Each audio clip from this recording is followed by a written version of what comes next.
और इस समय हम तुम्हें देख रहे हैं और तुम्हारे अंदर भी भगवान को देख रहे हैं।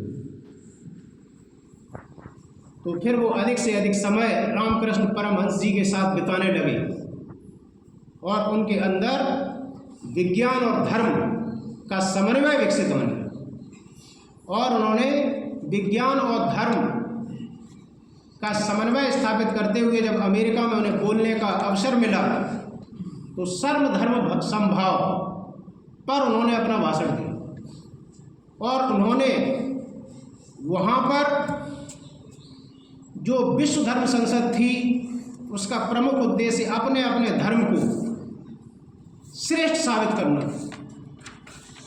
लेकिन स्वामी विवेकानंद वहाँ पर कहते हैं कि सत्य 1000 तरीके से बोला जा सकता है लेकिन सत्य एक ही है। इसी तरीके से सभी के धर्म अगर अच्छाई और प्रेम सद्भाव की बात करते हैं तो सबका लक्ष्य एक ही है। तो न तो कोई धर्म बड़ा है और ना ही कोई धर्म छोटा है। तो इन्होंने धर्म समभाव और सहिष्णुता पर सर्वाधिक बल दिया। जैसा कि इन्होंने कहा था कि इन्होंने अपना उद्बोधन जो है ब्रदरहुड और सिस्टरहुड से शुरुआत की थी। इससे पहले के जो वक्ता थे वो लेडीज एंड जेंटलमैन से शुरुआत करते थे, लेकिन इन्होंने वसुधैव कुटुंबकम की विचारधारा पर बल दिया, क्योंकि सारे विश्व के नागरिक जो हैं वो एक परिवार के रूप में हैं।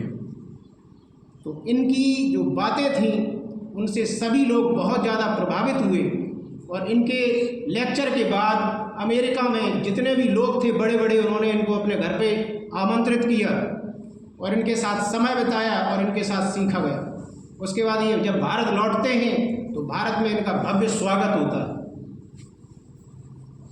उसके बाद जितने भी तत्कालीन स्वतंत्रता सेनानी थे, चाहे विपिन चंद्र पाल हों, लाल बहादुर शास्त्री, बाल गंगाधर तिलक हों, सभी ने इनसे मुलाकात की।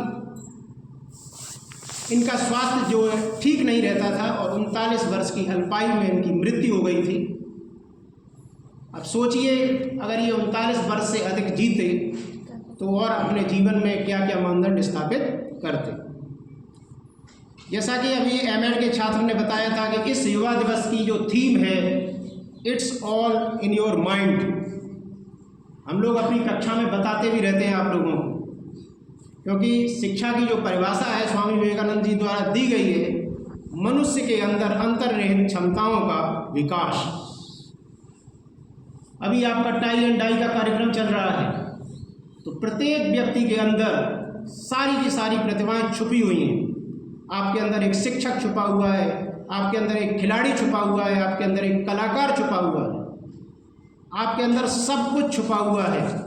बस आपको इस प्रकार का प्रशिक्षण लेना है, इस प्रकार के वातावरण में रहना है कि आप लोग जो है उसी प्रकार के व्यक्तित्व बन जाएं।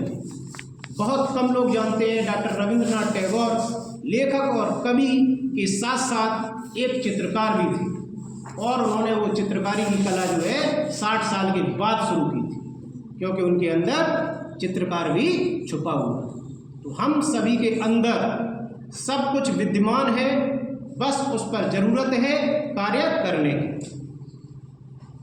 तो जिस तरीके से आज के परिवेश में विवेकानंद के जो विचार हैं वो इतने समीचीन हैं, क्योंकि वो सर्व धर्म समभाव और समन्वय की बात करते हैं।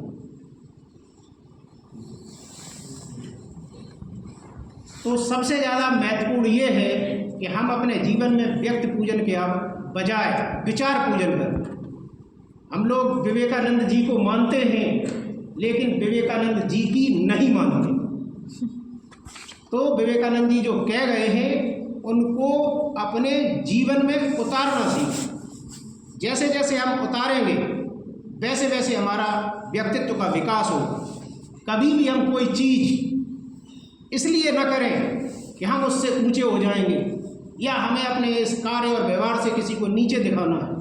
जब कभी कोई रचना किसी विचार या किसी धर्म को नीचा या ऊंचा दिखाने के लिए करता है तो वो रचना जो है उपयुक्त रचना नहीं कहलाती है। वह रचना जो है मनुष्यता के लिए होनी चाहिए और मनुष्य के विकास के लिए होनी चाहिए, जिससे कि परस्पर सभी लोग एक साथ मिलकर अपने अपने जीवन के ध्येय को प्राप्त कर सकें। आप लोगों ने हमें इतने